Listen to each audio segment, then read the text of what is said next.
So your 7 Chambers Vestige is now ready.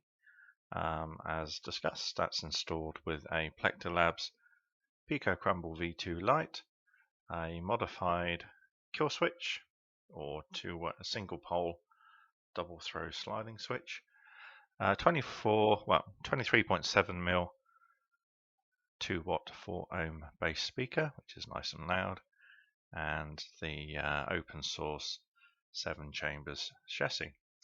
Button is, as we discussed again, it's a momentary plain silver. Comes with a nice little kill key, blade plug. No kill key obviously because we put the switch in instead, but that is all ready to go. So quick little overview of how everything works. First off, let's fire it up. I've already taken it out of deep sleep, so normally with the first button press you'd hear a startup sound, and second button press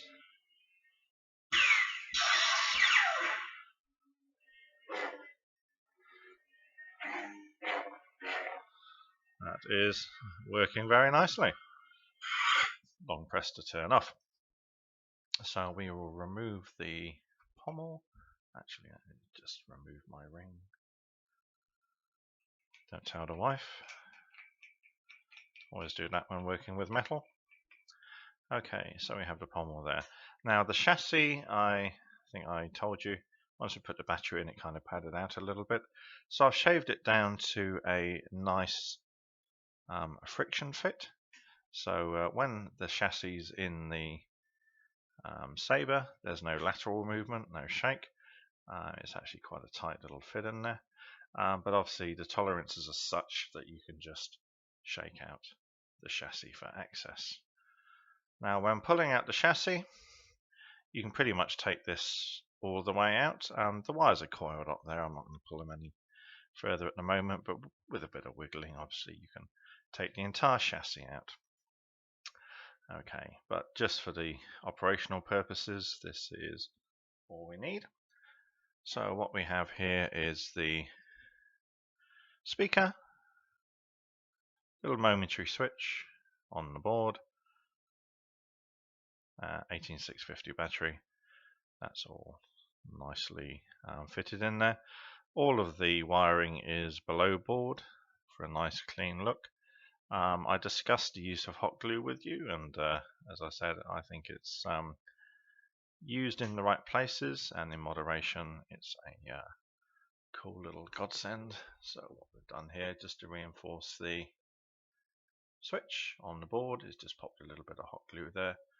We also have some hot glue just reinforcing the wires that come out of the speaker, and also just on the back of the speaker, nice little dollop of hot glue as well, just to protect these two joints on the side. Now the speaker, I've changed it out from the original one I had in there. I sourced some more from a different supplier. This one is actually, instead of 24mm, it's 23.7, which makes it a perfect fit in the end of the modified chassis. And by perfect fit, I mean it slides in there. Okay, I've fired out a couple of recesses, the little side solder points. Like I said, this chassis is designed really for 22mm or 20mm speaker, but every 22 or 20mm speaker on the market is a piece of junk, unfortunately. You really have to move up to a 24mm speaker to actually get a decent bass speaker, hence the chassis mods.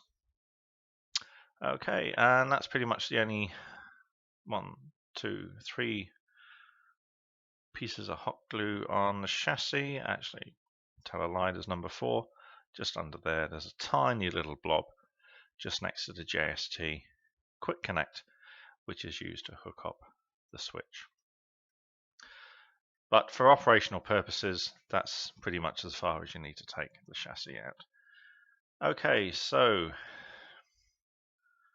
as we discussed, this chassis is made to accommodate a recharge port like so. That is lying horizontally underneath the board. All of the positive and negative solder points are actually gone to the larger tabs on the recharge port as well, rather than trying to cram them onto the small plector boards.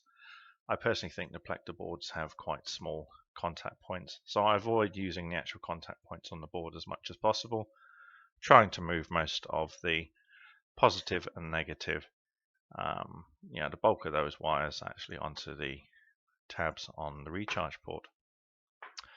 So to charge it up, just pop the speaker off the end of the chassis, pop in a straight plug. If you don't have a straight plug, let me know. I'll make you a little adapter for putting in there. So if you've got a 90-degree bend on your smart charger, like I said, just let me know. I'll knock up a short little adapter for you at no extra cost, just so you can plug that in comfortably. Okay, when charging, this switch here is it's very intuitive. Slide it forward, away from the board to isolate the board. The board is now dead, and by sliding forward, it's connected the negative of the battery to the recharge port. So you can use that when you're charging. Make sure the switch is in the forward position. When you want to use the saber, put the switch back. That now disconnects the battery and activates the board. So the board is now live. Okay, so either or. You can, after you finish using the saber, you don't have to go in and move the switch forward to isolate the board, because the Pico Crumbles, as you probably know, have an excellent deep sleep feature, same as on the Nano Biscottis and a lot of the other boards from Plectors. So unless you're charging, I actually just suggest leaving the switch in the back board position. Okay, so to reassemble, absolute doddle. These should be wires are pre-coiled, just and exactly the right length to intuitively just spin up and drop into the chassis. Slide the chassis, just make sure that's in the right position. Okay, slide the chassis forward,